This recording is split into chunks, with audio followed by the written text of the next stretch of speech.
आज का समय कितना खौफनाक है कि यह जान पाना मुश्किल है कि कौन सा शैतान इंसान के रूप में घूम रहा है। अगर इन शैतानों से बचना है तो सतर्क भी खुद ही रहना हो। हमारी आज की कहानी कुछ ऐसी ही लड़कियों की है जिन्होंने शैतान पर विश्वास करके अपनी जान से हाथ धोना पड़ा और उनके परिवार को उनके जाने का दुख सहना पड़ा। वह लड़कियां कौन थी, वह शैतान कौन था, यह जानने के लिए वीडियो के आखिर तक बने रहे और साथ में चैनल को लाइक, शेयर, सब्सक्राइब करना ना भूले। कहानी की शुरुआत मंडावा राजस्थान से होती है, जो एक छोटा सा टाउन है। तभी हमारी मुलाकात अंजलि भाटी से होती है। अंजलि एक एसआई है, मगर मंडावा के लोग उसे ज्यादा पसंद नहीं करते क्योंकि वह पहले तो छोटी जात से है और साथ में एसआई भी है। मंडावा के लोगों की सोच थोड़ी बैकवर्ड है कि औरतों को सिर्फ घर का काम ही करना चाहिए वरना उनकी शादी में दिक्कत क्रिएट हो सकती है। मगर अंजलि इन सबसे दूर एक काबिल ऑफिसर है जो अपने काम को लेकर काफी डेडिकेटेड है और थोड़ी सी जबान की खर है। मांडवा पुलिस स्टेशन का हेड या एसएचओ देवीलाल सिंह है जो अपने 2 बच्चों और बीवी के साथ मांडवा में ही रहता है।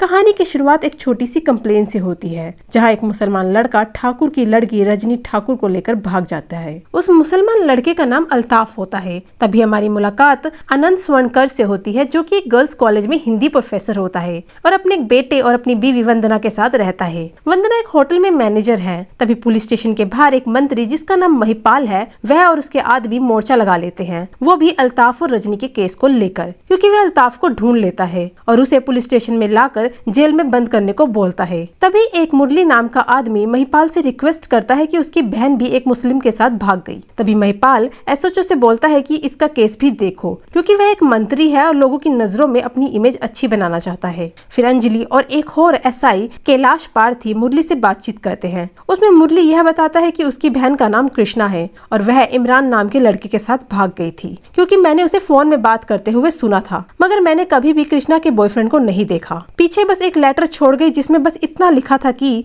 लड़के के घर वाले दहेज बहुत मांग रहे हैं, इसलिए वह भागकर शादी कर रहे हैं। अपने साथ कुछ गहने, कपड़े और 40,000 रुपए भी ले गई। मगर भागने के बाद उसके यार का एक बार कॉल आया था कि कृष्णा किसी से बातचीत नहीं करना चाहती क्योंकि वह एम्बेरस है। उसके बाद अब 2 महीने होने वाले हैं। कृष्णा का कुछ अता पता नहीं है। अंजलि मुरली से कृष्णा का फोन नंबर लिखवा कर उसे घर भेज देती है। इधर एसपी जोर डालता है एसएचओ देवीलाल पर कि अल्ताफ और रजनी के केस को रफा दफा करो, चार्जशीट अल्ताफ के खिलाफ फाइल करो और अल्ताफ को झुंझुनू के ऑफिसर को हैंडओवर करो। तब एसएचओ देवीलाल और ऐसे अंजलि प्लान बनाते हैं कि अल्ताफ को कैसे बचाया जा सके, क्योंकि अगर एक बार अल्ताफ झुंझुनू पहुंच गया तब एमएलए महिपाल और ठाकुर उसे मार डालेंगे। इसलिए जब सुबह सुबह अल्ताफ बाथरूम के लिए ले जाया जाता है तब अंजलि और एसएचओ देवीलाल भेस बदल कर अल्ताफ के साथ आए हवलदार को बांध कर अल्ताफ को ले जाते हैं, वो भी गाड़ी में बैठाकर, और उसे एक ट्रक में बैठने को बोलते हैं जो उसे मनाली तक ले जाएगा और साथ में कुछ पैसे भी देते हैं। अल्ताफ को छोड़ने के बाद गाड़ी को वहीं झाड़ियों में छुपा देते हैं। तभी हम आनंद को किसी से ऑनलाइन वीडियो चैट करते हुए देखते हैं जिसमें वह अपना नाम उस औरत को रिचर्ड बताकर बात करता है। इधर अंजलि और कैलाश कृष्णा मिसिंग केस की छानबीन कर रहे होते हैं। तभी अंजलि को पता लगता है कि कृष्णा की सहेलियों से कि वह किसी विजय नाम के लड़के से बात करती थी, मगर कैलाश को कृष्णा के फोन रिकॉर्ड से किसी जावेद का नाम पता लगता है जो कि मुकुंदगढ़ में रहता है। एसएचओ देवीलाल अंजलि को मुरली के पास भेजता है कि फिर से पता करो कि कृष्णा के बॉयफ्रेंड का नाम क्या था, और एक तरफ एसआई कैलाश महिपाल को कॉल करके जावेद के बारे में बता देता है। महिपाल अपने आदमियों के साथ मुकुंदगढ़ के लिए निकल जाता है, मगर जाने से पहले यह खबर मुरली को फोन करके बता देता है। उसी वक्त अंजलि मुरली के घर पहुंच जाती है। तब मुरली बताता है कि उसने इमरान का नाम झूठ बताया था क्योंकि कोई भी उसकी बहन की छानबीन नहीं कर रहा था। असल में कृष्णा के बॉयफ्रेंड का नाम विजय ही था, मगर मैंने उसे कभी देखा नहीं और वो किसी जावेद को नहीं जानता। जब यह बात अंजलि और देवीलाल को पता लगती कि महिपाल जावेद को ढूंढने मुकुंदगढ़ के लिए निकल गया है, इसके बाद अंजलि अपनी मोटरसाइकिल में शॉर्टकट लेकर मुकुंदगढ़ के लिए निकल जाती है। इधर एसएचओ देवीलाल और एसआई कैलाश भी गाड़ी में मुकुंदगढ़ के लिए निकल जाते हैं। तभी रास्ते में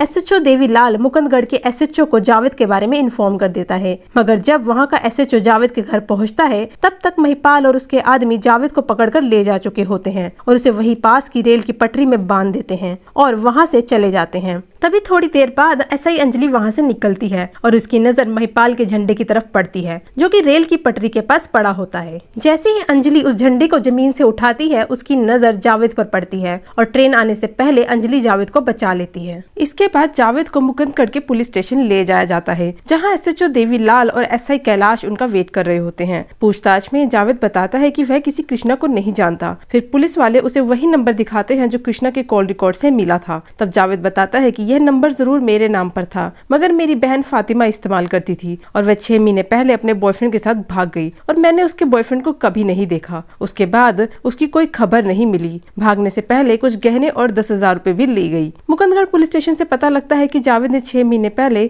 उसने अपनी बहन फातिमा के भागने की रिपोर्ट लिखवाई थी। फातिमा की पूरी डिटेल लेने के बाद SHO देवीलाल और SI कैलाश और अंजलि मंडावा वापस चले जाते हैं। SI अंजलि को लगता है कि फातिमा और कृष्णा का केस काफी मिलता जुलता है। इधर अल्ताफ का केस भी SI कैलाश संभाल रहा होता है, जिसमें उसे छानबीन करते हुए कुछ CCTV फुटेज मिलते हैं। एक तरफ आनंद स्वर्णकार की अपने फादर के साथ कुछ बनती नहीं है, क्योंकि उनके फादर खानदानी सुनार है, मगर आनंद ने टीचिंग लाइन को चूज किया और साथ में हर शनिवार रविवार अपनी गाड़ी से अलग अलग गांव के गरीब बच्चों को कहानी सुनाता है। सारा पैसा उसी में खर्च हो जाता है। आनंद अपने छोटे भाई को भी ज्यादा पसंद नहीं करता, क्योंकि वह फैमिली बिजनेस संभालता है और अपने फादर का फेवरेट है। आनंद के पास एक कार है जिसमें उसने लाइब्रेरी बना रखी है। जब आनंद अपने फादर के पास जाता है, हम आनंद को घर के पीछे जाते हुए देखते हैं, जहाँ वह कुछ ज्वेलरी को पिघलाकर एक गोल्ड बिस्किट बनाकर उसे किसी और को बेच देता है और वह पैसे अपने दूसरे अकाउंट में जमा कर देता है। इसके बाद ऐसे अंजलि कृष्णा और फातिमा की तस्वीरें हर मुर्दा घर में भिजवा देती है, ताकि उनकी कोई इन्फॉर्मेशन पता लग सके, और खुद वहाँ के सभी होटल्स में कृष्णा की तस्वीर दिखाकर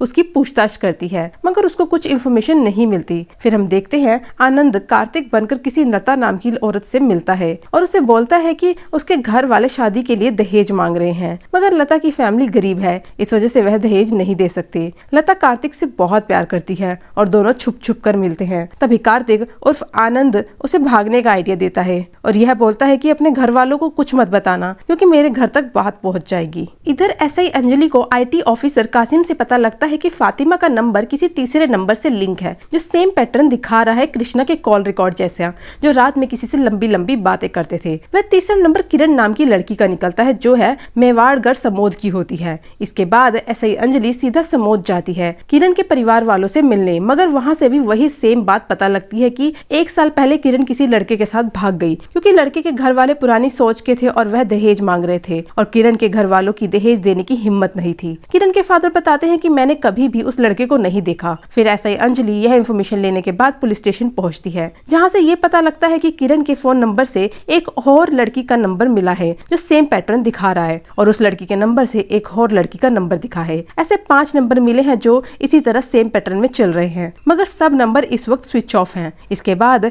SHO देवीलाल इस केस में एक और नए ऑफिसर को ऐड करता है, जिसका नाम सज्जन होता है, और सबको अलग अलग जगह पर जाने के लिए बोलता है, ताकि उन लड़कियों की फैमिली मेंबर से इंफॉर्मेशन मिल सके। सबकी फैमिली से वही सेम कहानी पता लगती है कि किसी लड़की के साथ भाग गई, कुछ गहने और पैसे लेकर, मगर किसी ने भी उस लड़के को नहीं देखा। अब तक टोटल 8 ऐसी लड़कियां निकलती हैं जिनकी स्टोरी एकदम सेम है, और उन लड़कियों का कुछ अता पता नहीं। अब लड़कियां 8 से 16 हो जाती हैं, वो भी सेम स्टोरी के साथ, और इन सब के पोस्टर जिले के हर पुलिस स्टेशन में भिजवा दिया जाता है। इधर लता कार्तिक यानी आनंद के साथ भागने के लिए तैयार हो जाती है। फिर IT ऑफिसर कसीम को 4 नंबर और मिलते हैं, वो भी सेम पैटर्न के साथ, मगर एक ऐसा नंबर निकलता है जो इस वक्त चालू होता है, और वह नंबर सिंदूरा जोया नाम की लड़की का होता है, और वो नंबर सिक्कर जगह का निकलता है, मगर इस वक्त ओन जयपुर में होता है। तभी SI अंजलि और SI कैलाश को कृष्णा की लाश के एक मुर्दा घर में होने का पता लगता है। वहाँ बताते हैं कि सुसाइड केस था, क्योंकि मौत साइनाइड खाने की वजह से हुई थी। 2 महीने पहले लाश मिली थी किसी पब्लिक बाथरूम से, जहाँ पर पूरे शादी के जोड़े में थी, मगर माथे पर सिंदूर नहीं था और बाथरूम का दरवाजा अंदर से बंद था, और सुसाइड से पहले किसी के साथ शारीरिक संबंध भी बने थे। यह बात कृष्णा के भाई मुरली को इन्फॉर्म कर दी जाती है, मगर SI अंजलि को एक बात खटकती है कि साइनाइड इतनी आसानी से मिलने वाली चीज नहीं है, लेकिन कृष्णा को कैसे मिली। इसके बाद कृष्णा के केस को मीडिया में दे दिया जाता है। एक तरफ SI कैलाश को वह गाड़ी मिल जाती है जिससे अल्ताफ को पुलिस स्टेशन से भगाया गया था। SI अंजलि सीधा सिंदूरा को कॉल करती है, जो इस वक्त जयपुर में है। SI अंजलि सिंदूरा से फोन पर पूछती है कि 2016 में 10 मार्च से 22 नवंबर तक किसी सादिया शेख से तुम्हारी रात भर बात होती थी। यह सुनने के बाद सिंदूरा घबरा जाती है और तुरंत SI अंजलि का फोन काट देती है। इसके बाद सिंदूरा SI अंजलि का कॉल इग्नोर करने लगती है। इधर आनंद की लाइब्रेरी वाली वैन को कोई मिंटी नाम का वर्कर क्लीन कर रहा होता है। उसी वक्त आनंद का बेटा कपिश वैन में रखे एक बक्से में से फोन चुरा लेता है। इसके बाद SI अंजलि सीधा जयपुर सिंदूरा के घर पहुंच जाती है, जहां सिंदूरा इतना बताती है कि 2016 में वह हॉस्टल में थी और हर कोई वहाँ पर उसी का फोन इस्तेमाल करता था और वो किसी सादिया को नहीं जानती। इधर कार्तिक उर्फ आनंद लता को भगाकर एक होटल में ले जाता है, जहाँ उसकी कुछ तस्वीरें खींचता है कपड़े उतारते हुए और साथ में उसके साथ शारीरिक संबंध बनाता है। इसके बाद अगली सुबह लता की शादी के जोड़े में एक पब्लिक बाथरूम में लाश मिलती है और पोस्टमार्टम में मरने की वजह साइनाइड निकलती है। यह पता लगता है कि लड़की ने सुसाइड किया है क्योंकि बाथरूम का दरवाजा अंदर से बंद था। इधर आनंद की वाइफ वंदना आनंद को बताती है कि वो किसी और को पसंद करती है जो उसके साथ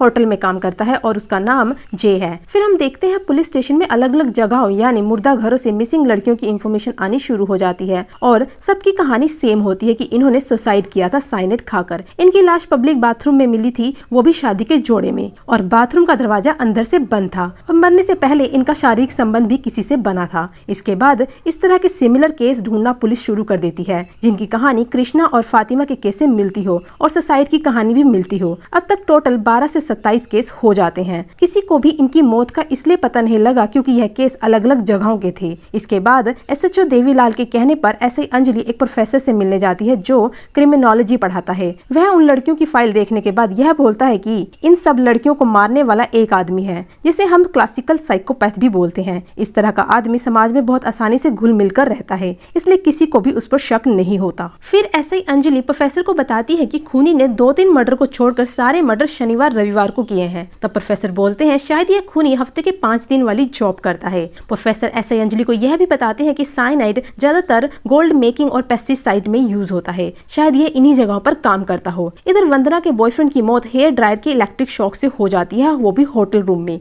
मगर जब एसआई कैलाश होटल में छानबीन के लिए जाता है तब वहाँ का वर्कर यह बताता है कि यह हेयर ड्रायर होटल का नहीं है, बस कलर सेम है। जब यह खबर वंदना को पता लगती है उसे यह सुनकर बहुत दुख होता है। तभी आनंद का बेटा कपिश ने जो फोन अपने पापा की वैन से चुराया था वह फोन कपिश के दोस्तों को मिल जाता है, जिसे वह चार्ज करके ऑन कर लेते हैं। जैसे ही वह फोन ऑन होता है उसका अलर्ट आईटी ऑफिसर कासिम को मिल जाता है क्योंकि वह फोन उन्हीं 27 लड़कियों में से किसी एक का होता है जिसका नाम भारती माली होता है। फोन होने की लोकेशन महाराजा दिलीप पब्लिक स्कूल बताता है जहाँ कपिश पढ़ता है। एसएचओ और एसआई और सभी पुलिस वाले तुरंत स्कूल पहुँच जाते हैं। वहाँ से बच्चों से पता लगता है कि यह फोन कपिश का है। तब एसएचओ देवीलाल और एसआई अंजलि कपिश से बड़े प्यार से बातचीत करते हैं जिसमें वह यह बताता है कि उसे यह फोन अपने फादर यानी आनंद की लाइब्रेरी वाली वैन से मिली है। आनंद कपिश को वैन के आसपास घूमने से मना करता है। स्कूल से पुलिस को यह पता लगता है कि कपिश के फादर असल में हिंदी प्रोफेसर है मंडावा गर्ल्स कॉलेज में। इसके बाद आनंद को पुलिस स्टेशन पूछताछ के लिए लाया जाता है जहां आनंद बस इतना बताता है कि वह हर शनिवार रविवार अलग अलग जगहों पर कहानी सुनाता है। अगर कोई सामान गुम हुआ मिल जाए तो मैंने अपने वैन में एक बक्सा रखा है जिसमें इस तरह का गुम हुआ सामान बहुत है। मगर एसआई अंजलि को उसकी बातों पर कुछ खास विश्वास नहीं होता। फिर पुलिस सीधा आनंद की वैन चेक करने उसके घर जाती है मगर उस वैन में उन्हें कुछ नहीं मिलता सिवाय 2 फोन के। तब हमें पता लगता है कि आनंद को पहले ही फोन चोरी होने के बाद पता लग गई थी, इसलिए उसने उन लड़कियों की जमा की हुई तस्वीरें और ढेर सारे मोबाइल फोन कहीं और छुपा दिए थे। इसके बाद पुलिस वापस चली जाती है और वहां जाकर आईटी ऑफिसर कासिम को आनंद का नंबर की कॉल रिकॉर्ड चेक करने को बोलती है मगर उसमें कुछ भी नहीं मिलता। तब SI Anjali IT officer Kasim को यह बोलती है कि जब जब उन लड़कियों की लाश मिली तब प्रोफेसर का फोन कहाँ था। इसके बाद हम आनंद को महेश बनकर किसी आरती नाम की लड़की से बात करते हुए सुनते हैं जिसे वह यह बोलता है कि मेरे घर वालों को हमारे बारे में पता चल गया है, इस वजह से मैंने घर छोड़ दिया और किसी दोस्त के यहाँ रह रहा हूँ और मेरे पीछे घर वालों ने पुलिस लगा दी है। अगर कोई मेरे बारे में पूछने आए तुम्हारे घर तो सीधा बोल देना कि तुम मुझे नहीं जानती, और कुछ प्यार भरी बातें करके फोन काट देता है। इधर ऐसे अंजलि वंदना के सोशल मीडिया अकाउंट को चेक करना शुरू कर देती है। हर रोज की तरह अंधेरा होने के बाद ऐसे अंजलि भागने बाहर जाती है और भागते भागते आनंद के घर के पास पहुंच जाती है जहां उसके घर के बाहर रखी वैन का ताला अपनी पिन से खोलकर अंदर घुस जाती है और छानबीन कर रही होती है। मगर तभी आनंद पीछे से आकर उस वैन के दरवाजे को बंद कर देता है और सीधा वैन को चलाकर पुलिस स्टेशन पहुंच जाता है। इसके बाद आनंद एसएचओ के सामने शरीफ बनने की एक्टिंग करता है और बोलता है कि अगर ऐसे अंजलि ने मुझे फंसाने के लिए अंदर कोई सबूत रख दिया हो तो। इसके बाद एसएचओ आनंद को दिलासा देता है कि वैन में रखा कुछ भी सबूत माना नहीं जाएगा। इस वजह से आनंद इस मामले की कंप्लेन नहीं करता और अपने घर वापस चला जाता है। अगले दिन एसआई अंजलि अपनी थ्योरी लगाकर यह बोलती है कि अगर आनंद ही क्रिमिनल है तो इसने उस दिन कॉलेज लीव जरूर ली होगी क्योंकि ऐसे 2-3 केस हैं जिसमें लड़कियों की मौत हफ्ते में 5 वर्किंग डे में हुई थी। इसके बाद हम आनंद को उन लड़कियों की तस्वीर जलाते हुए देखते हैं जिनका मर्डर आनंद ने किया था। वह यह तस्वीरें तब खींचता था जब उनके साथ शारीरिक संबंध बनाता था और वह इन तस्वीरों को संभाल कर रखता था। इधर सिंदूर सिंदूरा बार बार पुलिस के आने जाने की वजह से परेशान हो जाती है और आखिर में अपनी नस काट लेती है, मगर सिंदूरा को तुरंत ही हॉस्पिटल ले जाया जाता है, जिस वजह से उसकी जान बच जाती है। इधर एसआई कैलाश को यह पता लगता है कि वंदना के बॉयफ्रेंड जे की मौत भी एक मर्डर है, क्योंकि उस हेयर ड्रायर के साथ छेड़छाड़ की गई थी। इसके बाद पुलिस होटल वापस जाती है जे केस में पूछताछ करने, मगर वंदना और दूसरे वर्कर कुछ खास नहीं बताते। मगर जब पुलिस वहां से चली जाती है तब एक वर्कर पुलिस को कॉल करके यह बताता है कि वंदना मैम और जे का अफेयर था। पुलिस का शक फिर से आनंद पर जाता है, क्योंकि वंदना आनंद की वाइफ है। इधर एसआई कैलाश कॉलेज से आनंद की ली हुई कुछ लीव एप्लीकेशन ले आता है। उससे यह पता लगता है कि जब यह लीव एप्लीकेशन अप्लाई की गई थी तब किसी न किसी लड़की की इलाज जरूर मिली थी, मगर पुलिस के पास कोई पक्का सबूत नहीं होता आनंद के खिलाफ। फिर हम आनंद को अपने भाई शिव स्वर्णकार से मिलते हुए देखते हैं, वो भी रात के समय शिव के घर पर। आनंद अपने साथ एक दारू की बोतल भी लाता है और शिव की वाइफ अपने मायके जा रखी होती है। तब आनंद शिव को एक पानी की बोतल लाने को बोलता है और उसे साथ में 2 पैक बनाने को भी बोलता है। शराब पीते पीते आनंद शिव से 2 लाख की मांग करता है, यह कहकर कि उनके फादर ने घर की मरम्मत के लिए मंगवाए हैं, मगर उस वक्त घर में इतने पैसे नहीं होते, इसलिए शिव कुछ कदम की दूरी पर अपनी दुकान में पैसे लेने चला जाता है। उसी वक्त आनंद शिव के कमरे में रखी अलमारी से शिव की कार की दूसरी चाबी चुरा लेता है और शराब की बोतल में नींद की गोली भी मिला देता है। जब शिव वापस आता है तब आनंद उसे पैसे लेकर अपने घर जाने की तैयारी करता है। तभी शिव ऊपर कमरे में सोने चला जाता है। उसी वक्त आनंद वो पानी की बोतल रुमाल की मदद से उठाता है, जिसमें अब शिव की उंगलियों के निशान होते हैं, मगर दारू की बोतल जानबूझकर वहीं छोड़ जाता है। इधर आईटी ऑफिसर कासिम को एक अंबिका का नंबर मिलता है, जिसका नंबर आगे आरती को कॉल करने में यूज किया होता है। जैसे ही यह इन्फॉर्मेशन ऐसे ही अंजलि को मिलती है, वह सीधा आरती के घर पहुंच जाती है, मगर आरती का दिमाग ऑलरेडी आनंद ने अपनी बातों से भरा होता है कि मेरे घर वालों ने मेरे पीछे पुलिस लगवा रखी है।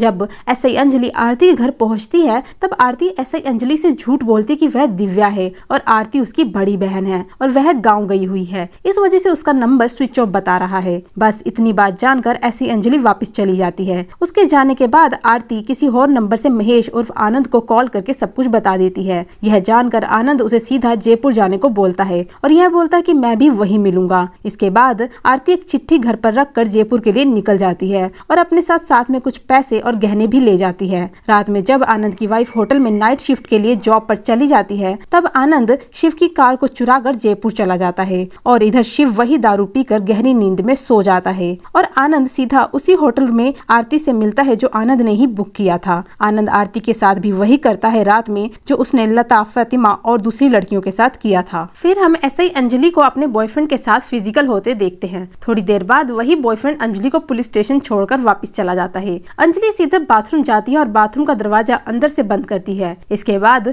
गर्भ निरोधक गोली लेती है। तभी वह समझ जाती है कि खूनी उन लड़कियों को साइनेड लेने के लिए कैसे मनाता था। इसके बाद यह इंफॉर्मेशन एसएचओ देवी लाल को देती है। इधर महेश उर्फ आनंद एक गर्भ निरोधक गोली लाता है और उसमें साइनेड की परत लगाता है। इसके बाद वह गोली आरती को देता है, जो कि इस वक्त शादी के जोड़े में होती है। वह सीधा बस स्टैंड जाता है और आरती को बाथरूम में जाकर गोली खाने को बोलता है। साथ में उसे वही बोतल देता है जो शिव के घर से उठाई थी। उसके कहने पर आरती वही करती है। बाथरूम का दरवाजा अंदर से बंद करके गोली लेती है, मगर कभी भी बाहर नहीं निकलती। इसके बाद आनंद भी वहां से जा चुका होता है। इधर शिव जब होश में आता है उसकी गाड़ी वहीं होती है जहां आखिरी टाइम दुकान के पास थी। इसके बाद पुलिस को आरती की लाश भी उसी तरह बाथरूम में मिलती है। ऐसे ही अंजलि आरती को देखते ही पहचान जाती है और उसके घर वालों को इन्फॉर्म कर देती है। जब बस स्टॉप का सीसीटीवी कैमरा चेक किया जाता है उसमें शिव की कार कैप्चर हो जाती है। इसके बाद आनंद अपनी ऑनलाइन वाली फ्रेंड मरियम को प्रपोज कर देता है, जिसके साथ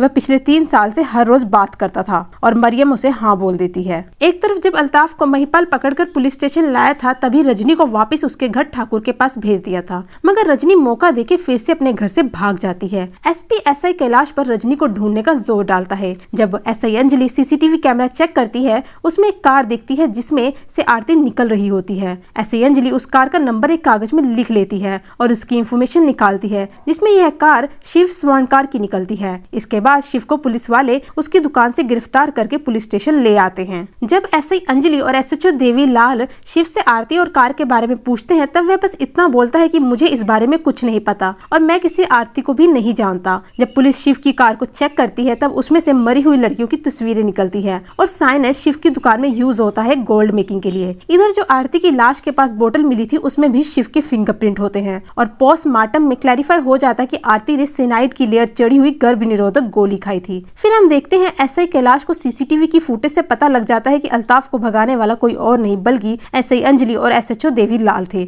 मगर वह इस बारे में एसपी और किसी और को कुछ नहीं बताता। इसके बाद शिव की दुकान का सीसीटीवी कैमरा चेक किया जाता है। उसमें यही निकलता है कि जिस दिन मर्डर हुए उस दिन शिव अपनी दुकान पर ही था। एसआई अंजलि समझ जाती है कि कोई शिव को फंसाना चाहता है। फिर एसआई अंजलि सीधा होटल जाती है वंदना से मिलने और उसे उन लड़कियों की तस्वीर दिखाती है जिनका मर्डर हुआ था। तस्वीरों को वहीं छोड़कर एसआई अंजलि वहां से चली जाती है। तभी वंदना की नजर एक ऐसी तस्वीर पर पड़ती है जिसमें लड़की ने वही लॉकेट पहन रखा होता है जो आनंद ने उसे गिफ्ट किया था। इसके बाद वंदना सीधा अपने घर चली जाती है। वहां जाकर आनंद से पूछताछ करती है और उसे वही तस्वीर दिखाती है और साथ में लॉकेट भी। जैसे ही वंदना उसे पुलिस की धमकी देती है, आनंद उसे बाथरूम में बंद करके और सारे गहने चुरा कर और अपने कपड़े पैक करके वहां से भाग जाता है अपनी वैन में। इधर एसआई अंजलि और एसएचओ देवीलाल फिर से सिंदूरा से मिलने हॉस्पिटल जाते हैं। उनके बहुत ज्यादा इंसिस्ट करने पर आखिरकार सिंदूरा सब कुछ बता देती है कि वो भी आनंद के जाल में फंस गई थी और आनंद सिंदूरा से मयूर बनकर बात करता था। मगर जब वह बाथरूम गई तब सिर्फ 1 सेकंड के लिए ही उसने वह गोली अपनी जीप पर रखी। तभी वह बेहोश हो गई और अगली सुबह हॉस्पिटल में मिली।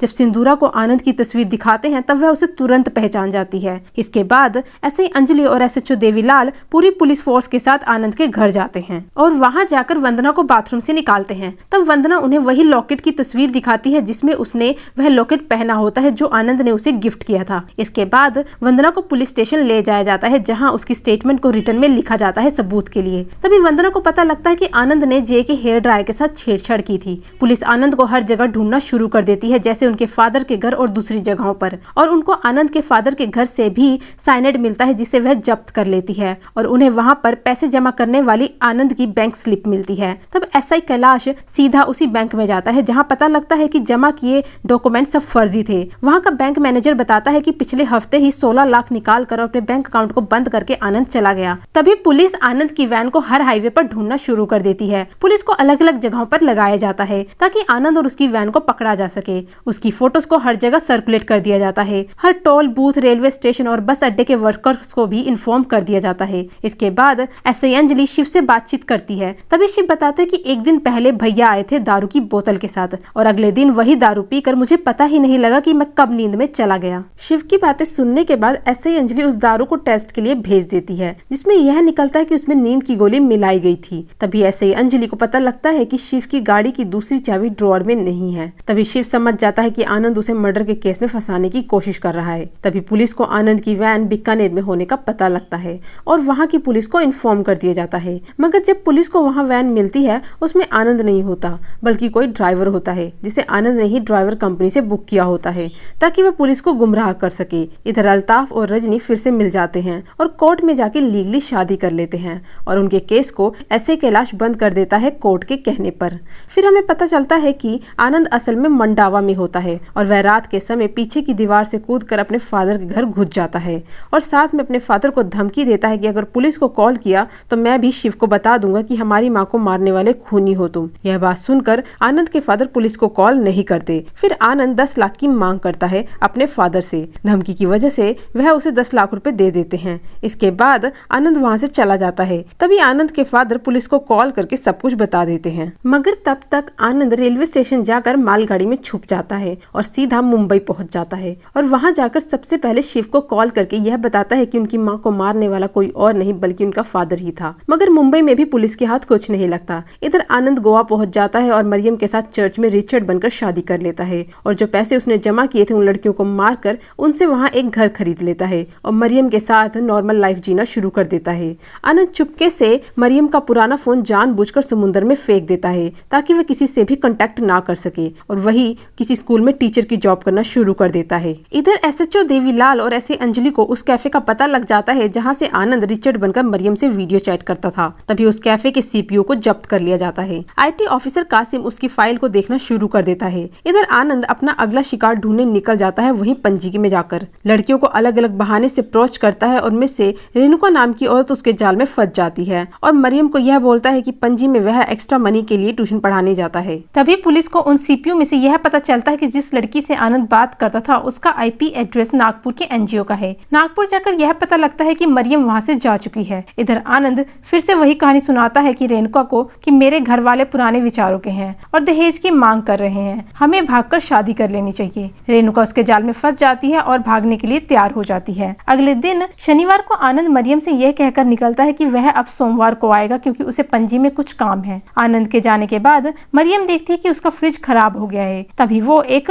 फ्रिज रिपेयर करने वाले को कॉल करती है। वह रिपेयर करने वाला 12,000 की मांग करता है, मगर घर में इतना कैश नहीं होता, जिस वजह से मरियम अपना डेबिट कार्ड यूज करती है। इस वजह से पुलिस को पता लग जाता है कि मरियम गोवा में है और सीधा उस इलेक्ट्रिशियन की शॉप जाते हैं जिसने फ्रिज ठीक किया था, क्योंकि वहीं से डेबिट कार्ड यूज हुआ था। इसके बाद पुलिस सीधा मरियम के घर पहुंच जाती है इलेक्ट्रिशियन की मदद से। वहां जाकर पुलिस मरियम को सब कुछ बता देती है, जिससे मरियम घबरा जाती है और उससे आनंद के बारे में पूछती है। वह बताती है कि आनंद पणजी में है। फिर गोवा पुलिस हर होटल में आनंद की तस्वीर भेज देते हैं कंप्यूटर की मदद से। यह सब होते होते रात हो जाती है। तभी एक होटल वाला आनंद की तस्वीर देखकर उसे पहचान जाता है और सीधा पुलिस को इन्फॉर्म करता है। उस वक्त रेणुका और आनंद उस होटल रूम में होते हैं। पुलिस वहां जाकर आनंद को गिरफ्तार कर लेते हैं और उसे सीधा मंडावा ले आते हैं और यहाँ लाकर उसे जेल में बंद कर देते हैं। और यहीं पर दहाड़ सीजन 1 खत्म हो जाता है। इसी तरह के एक्सप्लेनेशंस के लिए चैनल को लाइक, शेयर, सब्सक्राइब करना ना भूले। Thank you.